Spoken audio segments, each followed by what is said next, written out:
Hello dear students. This video is meant for the better understanding of the poem Wind, written by Subramanya Bharati, also known as Bharatiya, who was a Tamil writer, poet and a journalist and an Indian independence activist and social reformer from Tamil Nadu. Popularly known as Mahakavi Bharati, he was a pioneer of modern Tamil poetry and is considered one of the greatest Tamil literary figures of all times. Now students, the poem Wind inspires us to face the challenges thrown at us with great and firm determination, and also that we should be strong enough to face all the hardships of life with courage. Wind symbolizes problems and obstacles that we all face and go through at some point of time in our lives. The poem is actually a satire on human weakness and the power of the strong humans. In this poem, the poet also states that wind is a god who winnows or segregates the weak people from the strong. So let's read the poem of 22 lines together. Wind. Wind comes softly. Don't break the shutters of the windows. Don't scatter the papers. Don't throw down the books on the shelf. There, look what you did. You threw them all down. You tore the pages of the books. You brought rain again. You are very clever at poking fun at weaklings. Frail crumbling houses, crumbling doors, crumbling rafters, crumbling wood, crumbling bodies, crumbling lives, crumbling hearts. The wind god winnows and crushes them all. He won't do what you tell him. So, come, let's build strong homes. Let's joint the doors firmly. Practice to firm the body. Make the heart steadfast. Do this, and the wind will be friends with us. The wind blows out weak fires. He makes strong fires roar and flourish. His friendship is good. We praise him every day. Now, students, the poem Wind, as I told you, is a Tamil poem. It has been translated into English by A.K. Ramanujan, and it is quite easy to understand the lines of the poem. So let's understand the lines now. Wind, come softly. Don't break the shutters of the windows. Don't scatter the papers. Don't throw down the books on the shelf. There, look what you did. You threw them all down. You tore the pages of the books. You brought rain again. You are very clever at poking fun at weaklings. Weaklings means weak things or people.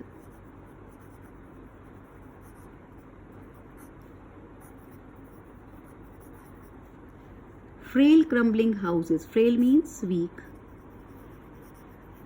Crumbling means to break.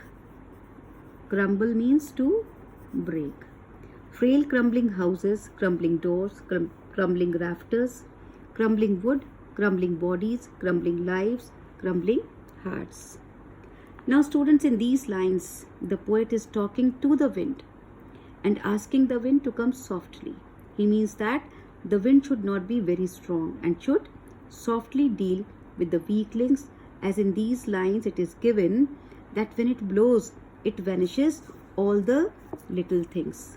It scatters the papers, destroys the windows, and forcibly pushes down the books. So the poet is saying that when wind is powerful, it is very strong.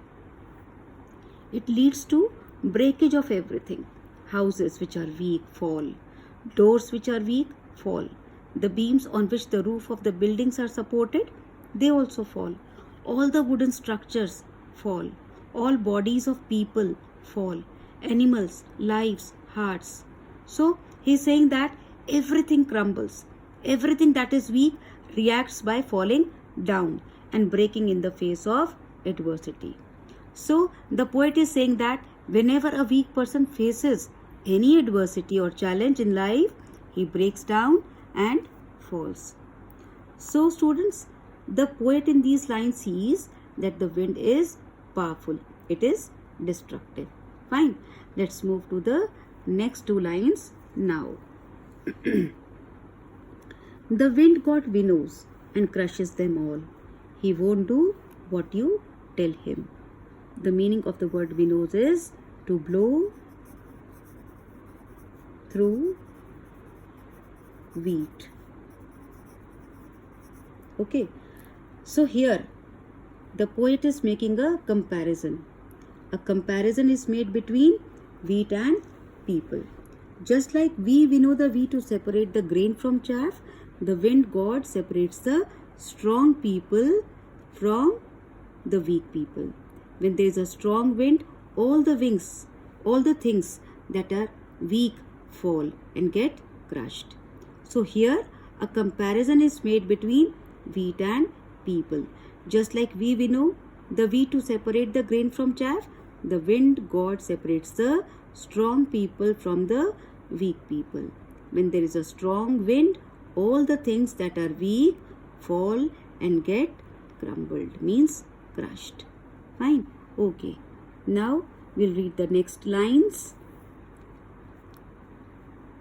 So come, let's build strong homes. Let's joint the doors firmly. Firmly means strongly. Practice to firm the body. Make the heart steadfast. Steadfast means faithful or loyal.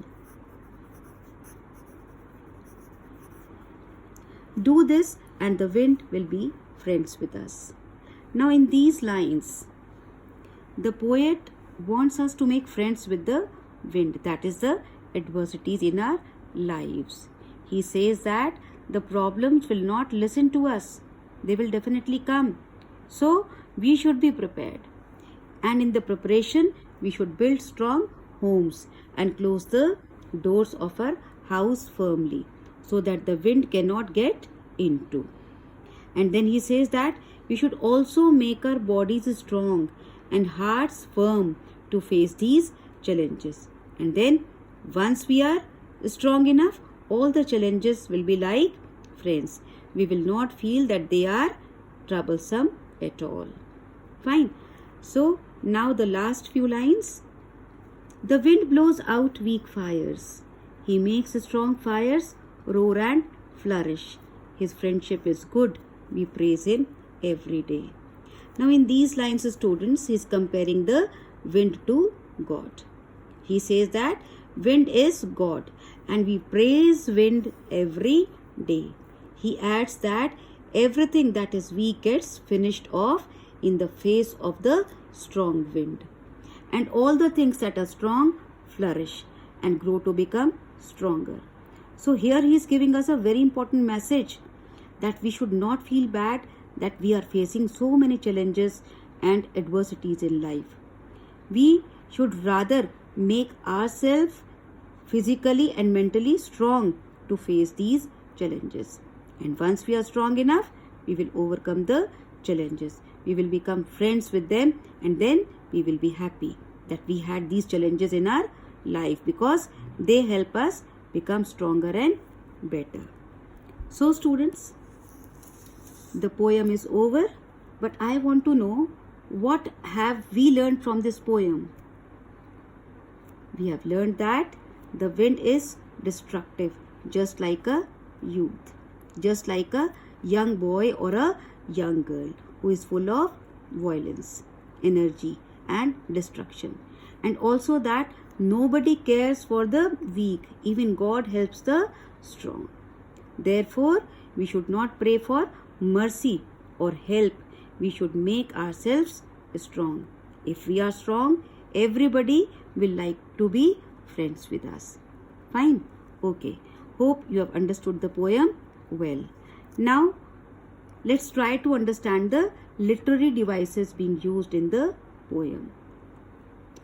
And students, the very first one is metaphor. The entire poem is a metaphor because it ends on a note of an application to humanity and to stand against all ravages, means uncertainties, natural or man-made. And most importantly, wind in itself is a metaphor to that of the hardships being faced by people in this life. So wind is a metaphor. Hope you have understood.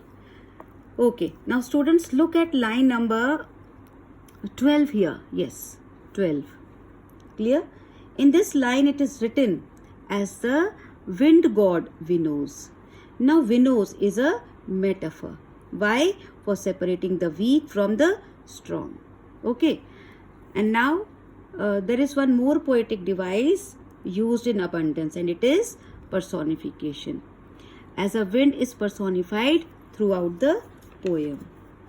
Now some of the instances are, look at lines 5, 6, 7 and 8. There, look what you did. You threw them all down. You tore the pages off the books. You brought rain again. You are very clever at poking fun at weaklings. Now students, the poet in these lines is talking to the wind gently, admonishing it. Admonishing means warning or advising, just like it is done to human beings. Saying, see what you have done. You have destroyed the weak things, the books, pages, windows, etc. Okay, you have understood? Fine. Now students, look at lines 12 and 13. Yes, 12, this is 12 and this is 13. Here the wind is personified as a god. Clear? And at one more place, wind is being personified, and it is being personified as a friend. So it is in line number 18. Yes. Okay. Now the wind is being considered as friend in line number 20 also. Clear? Now here it is mentioned that it is because of the wind the fire flourishes. Clear? Now wind's positive quality is coming out in this line. And now see one more line, that is the last line. The poet says, we praise him every day. In this line, the poet has actually personified wind as God. Okay. Now students, there is a usage of apostrophe also. Look at the very first line of the poem. Wind come softly. Here the poet is addressing the wind directly, which is non-visible entity. Fine. Okay.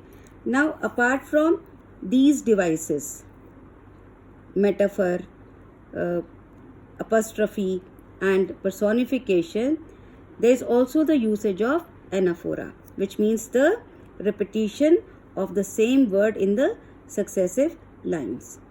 Look students, the marked words are the instances of anaphora. Don't, don't, don't, then you,